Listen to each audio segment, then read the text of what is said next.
வேணுகோபால் அவர்களுக்கு நீங்கள் எல்லாம் கை சின்னத்திலே போன வாரம் பண்ண வியாபாரம் சொல்லுங்க. குழப்பல என்ன விக்கிறோம்னே தெரியல. கை சின்னத்திலே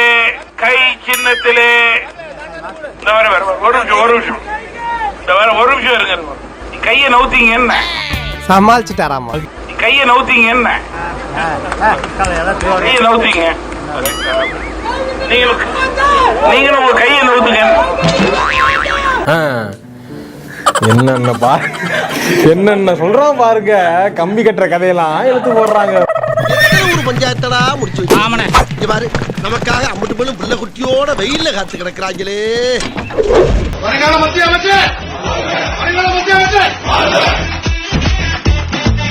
எப்படி எப்படிலாம் ஃபீல் பண்றீங்க? எப்படி உங்களை பார்த்தா தெரியுது எப்படின்னு கேக்குறேன். வச்சுக்கல அடுத்த முறை என்ன பார்க்கும்போது இதை விட அதிகமா ஃபீல் பண்றேன். வெங்கடேசன் அவர்கள் செஞ்ச திட்டம் கண்ணில் படுதா அப்படின்னு பைனாக்குலர் மூலம் பார்த்துக்கிட்டு இருக்கிறேன். அண்ணா இந்த மூடி கழட்டாம இருக்கிறீங்களா? என்ன தகவல்? என்ன தவறான தகவல் சொல்லுங்க. என்ன தவறான தகவல்?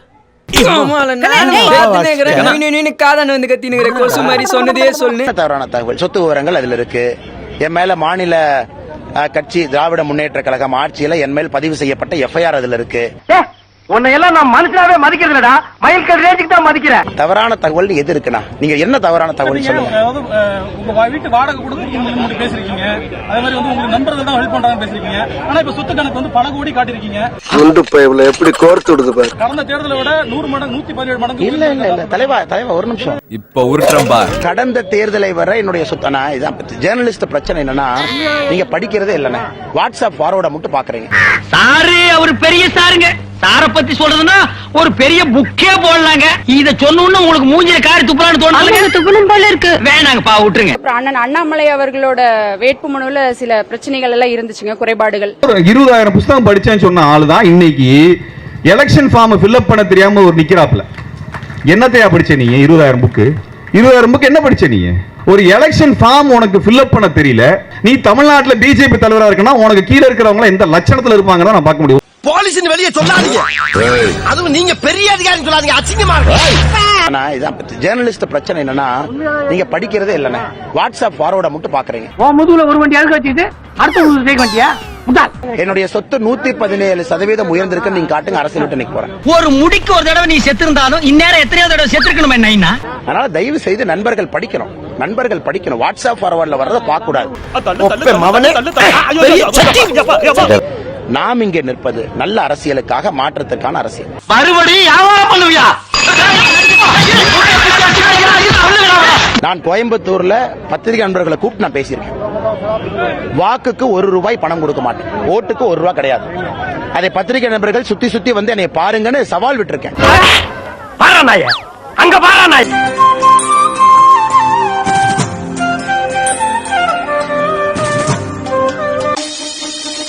ஓட்டுக்கு ₹1 அண்ணாமலை கொடுக்க மாட்டேன். நீங்க பாருங்க, அடுத்த 40 நாள் பாருங்க, ஓட்டுக்கு ₹1 கிடையாது. ஐயோ நேர்மையான அரசியலை நான் முன்னெடுத்துக் கொண்டிருக்கின்றேன். கோயம்புத்தூர்ல மக்கள் அதற்கு நிச்சயமாக ஆதரவு கொடுப்பாங்க. டேய் களிமண் மண்டையா, அங்க பார். அண்ணாமலை என்ற ஸ்பெல்லிங்க கொஞ்சம் எல்லாம் ஈன்னு மாத்திட்டோம்னா கரெக்டா இருக்கும். பிகாஸ் அவர்கிட்ட ஒரு ஃபேக்சுவல் இன்ஃபர்மேஷனும் இல்ல, பேசிக் அண்டர்ஸ்டாண்டிங்கோ நாலேஜோ எதுவுமே இல்ல. அவர்கிட்ட எந்த கொஸ்டினுக்கும் பதிலே இருக்காது. ஆனா அவர் பயங்கர சவுண்ட் தான். பீப்புளுக்கு எதுவும் பண்ற மாதிரி எனக்கு கண்டிப்பாவே தோணல. அதனால அண்ணாமலைக்கெல்லாம் எனக்கு மட்டும் இல்ல, நீங்க யார்கிட்ட கேட்டாலும் இதே பதில் தான் சொல்லுவாங்க. அவரு இங்க எல்லாம் ஜெயிக்கவே ஒரு சான்ஸே இல்ல, சுத்தமா இல்ல. வாஷ் அவுட் தான் அவர். காலங்காத்தால உனக்கு குறவழி வரைக்கும் சோத்த போட்டு வண்டியில ஏத்திட்டு வந்ததுக்கு உன்னால என்ன பண்ண முடியுமோ அதை பண்ணிட்டேன்.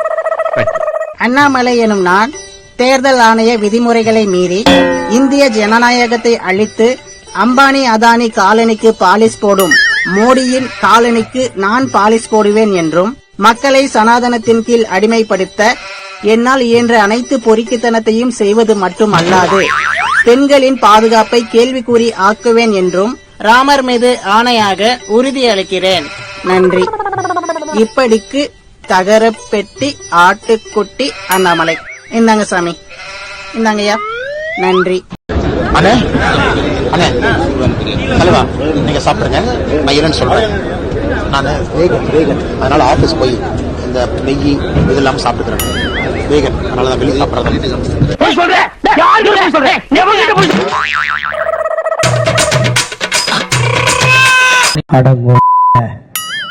ஏப்பா மோடி 15 லட்சம் தரேன்னு சொன்னியே, 1 ரூபா கொடுத்தியா? என்ன 1 ரூபா கொடுத்தியா? நாட்டுல கலவரத்தை தூண்டியாப்பா? என்ன கலவரத்தை தூண்டியாப்பா? ஏன் மோடி விவசாயிகளை சுட்டு கொன்னியா? என்ன சுட்டு கொன்னியா? தேர்தல் வருதுன்னு பெட்ரோல் டீசல் விலையெல்லாம் குறைச்சிருக்க. என்ன குறைச்சிருக்க? ஏய் நான் சரியா கேள்வி கேக்குறேன். ரொம்ப கரெக்ட். பெட்ரோலை விட்டு மணிப்பூர் கலவரத்துக்கு போனியா? என்ன நிறுத்தினியா?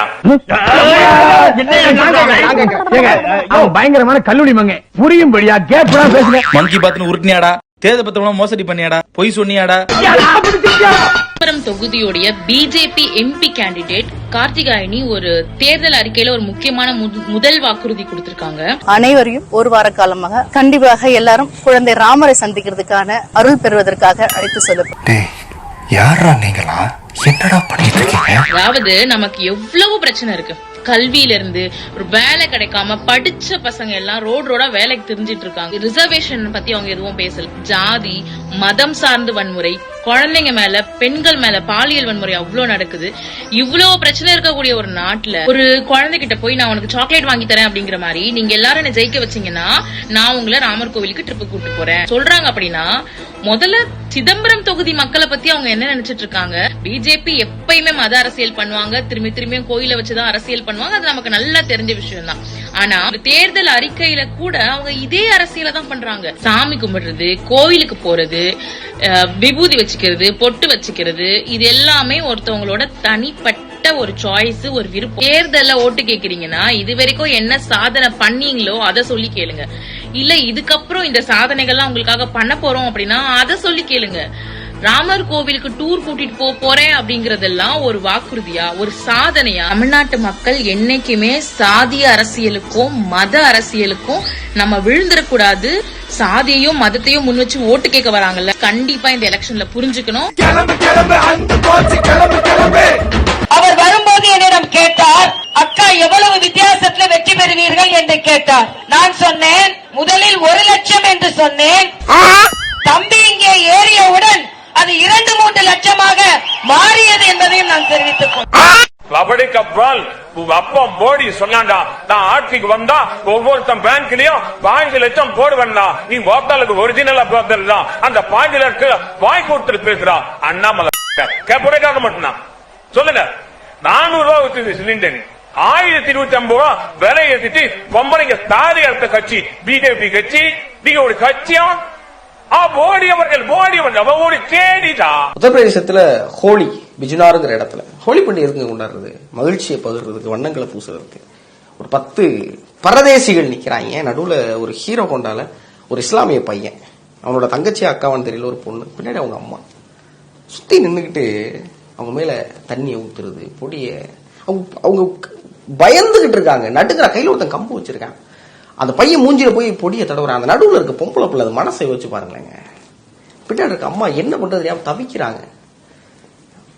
கடைசியில் அந்த வாட்டர் அந்த பால்ஸ் இருக்குல்ல அதை விட்டு எரியிறாங்க. கடைசியில் அந்த நாய்கள் சொன்ன வார்த்தை என்ன தெரியுமா? ஜெய் ஸ்ரீராம். கட பாவிங்களா, ராமர் உங்களை ஒரு காலம் மன்னிப்பாரடா. எதை வச்சு இவங்களை அடிக்கிறது? இவங்கெல்லாம் திருத்தவே முடியாதுங்கிறப்ப இவங்க எல்லாம் ஏன் உயிரோடு இருக்கணுங்கிற கேள்வி. உத்தரப்பிரதேசம் போலீஸ் சொல்லுது ஒரே ஒருத்தர் கைது பண்ணிருக்கு இந்த கூட்டத்தில். 3 பேர் மைனருங்கனால அந்த கேஸ்ல சேர்க்கலைங்கிறாங்களாம். இவங்க என்ன செய்யறதுனே புரியல. இவங்களுக்கு ஏன் அந்த மனநிலை வந்துச்சுன்னு தெரியல. ஹராஸ்மெண்ட்டுக்கும் இனிமே இந்தியாவில மரண தண்டனை விதிக்கப்படணும் நான் நினைக்கிறேன். அப்புறம் தயவு செஞ்சு கெஞ்சி கேட்கிறேன், இவங்களுக்கு சப்போர்ட் பண்ணி மட்டும் யாரும் கமெண்ட் போட்டுறாங்க. அன்பார்ந்த வாக்காளர் பெருமக்களே, பார்த்து ஓட்டு போடுங்க, தயவு சிந்திச்சு ஓட்டு போடுங்க. ஓட்டு போடுறது முக்கியம். எப்பயுமே வாங்க, நம்ம ஊர்ல ஒரு பிரச்சனை, நம்ம காலேஜ்ல ஒரு பிரச்சனை, நம்ம நண்பனுக்கு ஒரு பிரச்சனை, இல்ல நம்ம ஸ்டேட்டுக்கு ஒரு பிரச்சனை, அவங்க கூட சேருங்க. நம்ம ஜாதிக்கு ஒரு பிரச்சனை, நம்ம மதத்துக்கு ஒரு பிரச்சனை சொல்றவங்க கூட சேராதீங்க. அவன் சொல்றவன் அத்தனை பேரும் நம்மளை தூண்டி விட்டுட்டு அவன் வீட்டுல பாதுகாப்போட போலீஸ்ல உட்காந்துருப்பான். நம்ம தான் மாட்டிப்போம். தயவு செஞ்சு புரிஞ்சுக்கோங்க. வாக்காளர் பெருமக்களே ஜாகிரதை. I love you all. I love you all. Start பண்ணு.